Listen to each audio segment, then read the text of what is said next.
Terima kasih pemirsa, Anda masih menyaksikan dialog hari ini tentunya di SBTV Pangkalan Bun bersama saya Tony Prayogo dan juga masih bersama Bapak Eko Sumarno.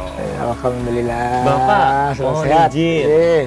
Kalau di segmen pertama tadi kita sudah membahas berkaitan dengan biografi Bapak, dari Bapak kecil, kemudian mengenyam pendidikan di Surabaya dan juga Yogyakarta. Dari tahun 1995 Bapak akhirnya hijrah ke Kota Pangkalan Bun sebagai seorang notaris. Dan tadi Bapak juga sempat menyampaikan bahwa Bapak aktif di berbagai organisasi olahraga, baik itu renang, tenis, dan lain sebagainya.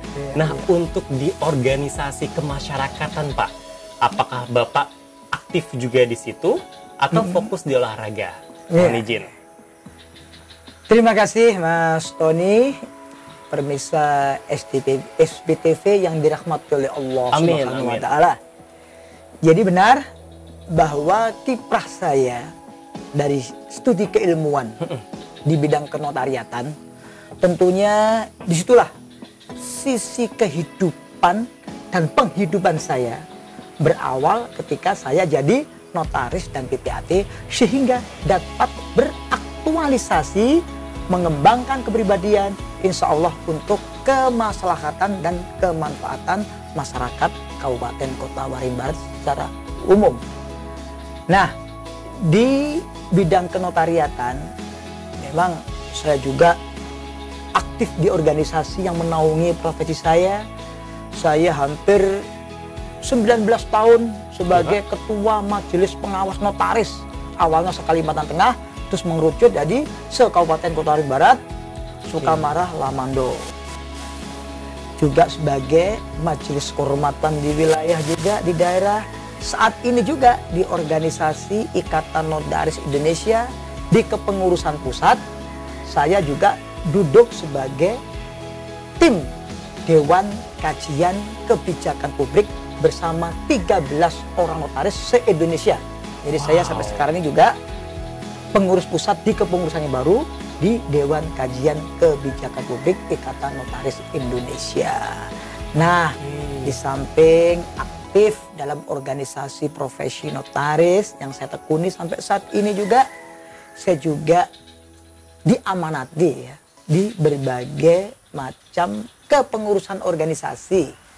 Misalnya kiprah saya di Muhammadiyah, saya juga di Dewan Penasehat Pengurus Daerah Muhammadiyah Kabupaten Kota Waringin Barat.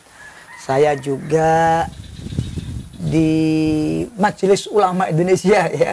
Ya, Majelis Ulama Indonesia ini saya duduk di unsur wakil ketua di kepengurusan yang baru ini. Bahkan dari dulu seingat saya juga, ya, saya juga dulu pernah mengelola dan duduk sebagai Ketua Ikatan Persaudaraan Haji Indonesia. Bahkan sampai 3 periode. Nah, saat ini sudah ganti. Barusan aja terjadi pergantian kepengurusan Ikatan Persaudaraan Haji Indonesia. Dan tentunya komunitas sosial yang lainnya, di mana saya selalu duduk di Dewan Pembina atau Dewan Penasihat. Bapak mohon izin, Bapak memang suka berorganisasi dari dulu?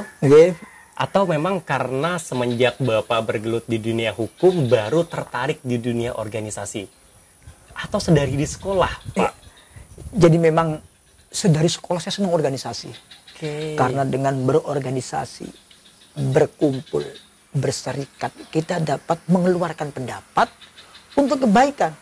Karena berorganisasi sebagai watak dasar kita perkumpulan, berkumpul, baik formal, informal, akan menjadikan diri kita ini makin dewasa, makin mempunyai wawasan yang seluas-luasnya. Untuk itu, organisasi tentunya saya mulai di SMP, SMA, di yang namanya terkenal dengan organisasi siswa intrasekolah. OSIS ya Pak ya. Di kesenian juga, sampai di perguruan tinggi saya juga aktif di dunia organisasi kemahasiswaan. Saat ini juga saya di Kabupaten Kota Waringin Barat ini juga di KAHMI. KAHMI itu kan keluarga alumni himpunan mahasiswa Islam. Oke. Maksudnya yang melahirkan anak-anak HMI lah. HMI anak mudanya setelah lulus dari sarjana kita duduk sebagai KAHMI. Nah, saya di KAHMI juga ini sebagai lagi-lagi nih dewan penasihat juga. Dewan penasihat. Insya Allah yang namanya penasihatan ini kiprahnya tidak lain memberikan motivasi dan memberikan sesuatu yang punya arti ketika organisasi yang kita naungi ini ada sedikit apa sih problematika. Disitulah peran fungsi penasihat atau keputusan yang lainnya. Itu salah satu kiprah saya. Tidak saja tiba-tiba, wah kok Anyut Kobar aja. Tapi tentunya saya mulai sejak SMP, SMA, perguruan tinggi. Dan lebih didalami lagi dan punya arti ketika saya hidup berkependudukan di Kabupaten Kota Waringin Barat, sekaligus menjalankan jabatan saya sebagai notaris dan pejabat pembuat akte tanah. Betul.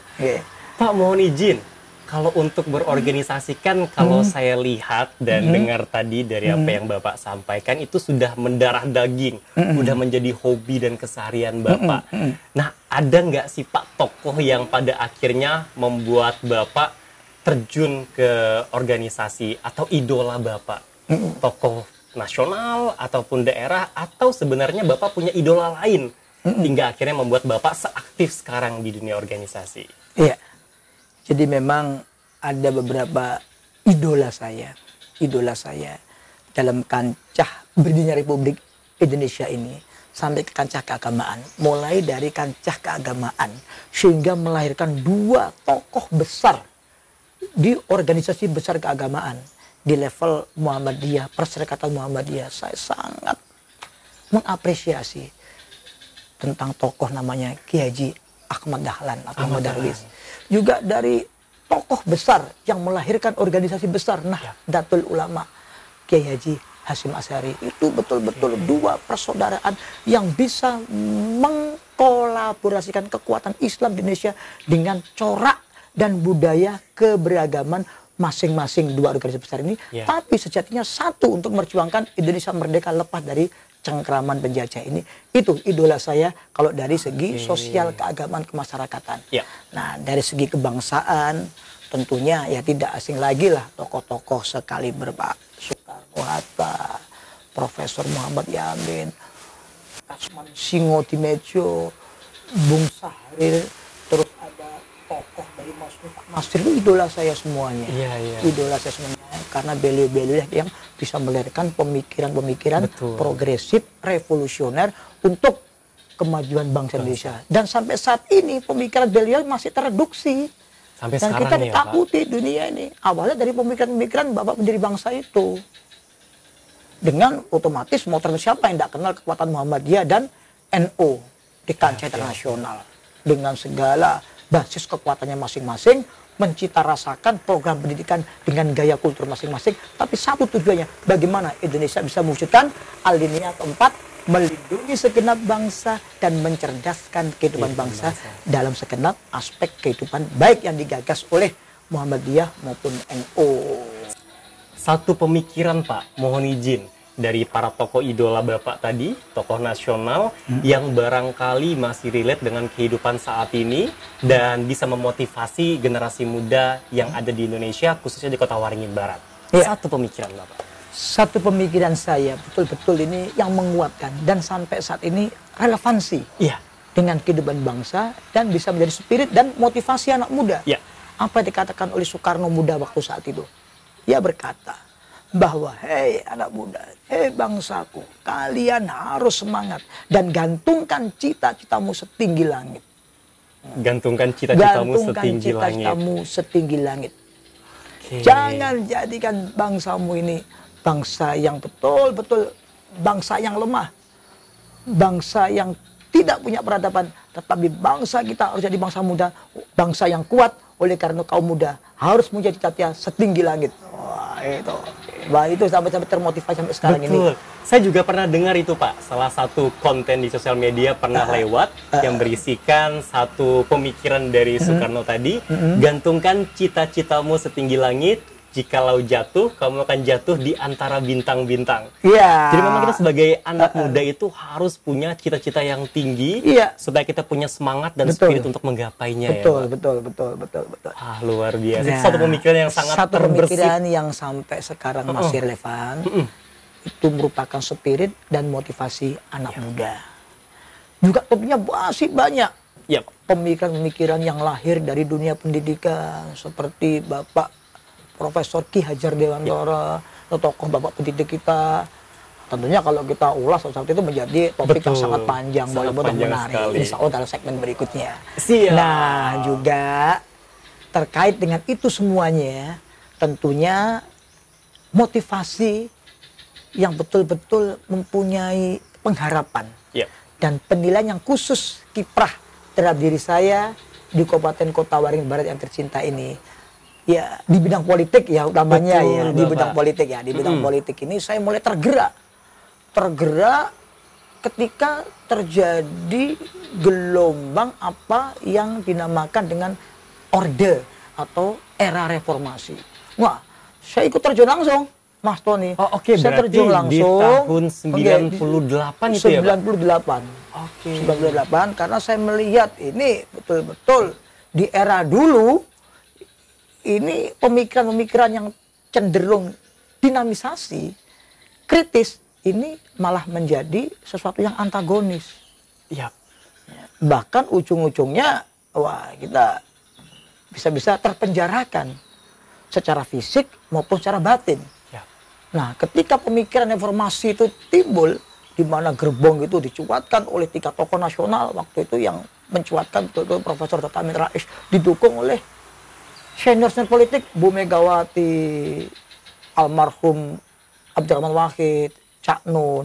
Saya ikut langsung, ikut demo juga saya. Sambil saya ngambil SK di Jakarta, saya ikut demo. Saking saya tertariknya, sehingga anak saya ini yang lahir sekarang jadi anggota Dewan terpilih Dapil 1, saya namai Reformas Agung Gumelar itu. Ya, itu sebagai basic kenang-kenangan pada anak saya ini lahir di masa reformasi, dan saya ingin terjun langsung sebagai perjalanan hidup, berkontemplasi diri.